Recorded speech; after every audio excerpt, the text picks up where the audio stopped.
bizim evimizde gül bağda. Çekilin oradan. Uşaqlar, dal durun, çəkilin indi maçdanla nami vuruşusayla. Vuruşusayla. Xeyra, ev dövlətindir. Verərəm səni məhkəməyə. Otaqların ikisi Sevda ilə uşağa düşür. O bir otaqda mənə. Allah ölmüştü xan kişi. Bəs mən harda qalacağım ay mənim canım cigər. Səninsə yerin mətbəxdir. Səni Allah vurmuştu. Mənə də cənnət deyərlər. Aləmi dağıdarama. Mənə də afət deyərlər.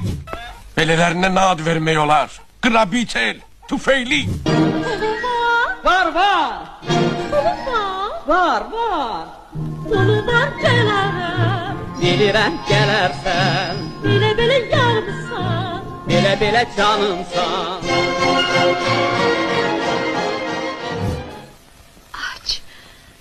Aç gözlərini. Mənim əziz oğlum. Ay, mənim mehriban balam.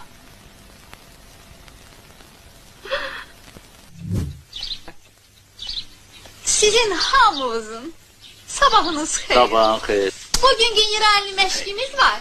Çalışacağım nahara qayıdım.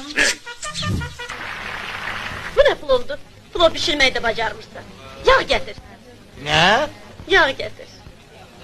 Yaxşı. Vallahi hiç başa düşe bilmirəm ki, niye bizim kulübümüz cemaatin hoşuna gelmir. Biz ne eləyə bilərik ağa bala? Bu saat mən sizə öyrədərəm. La la la la la la la la la la la la.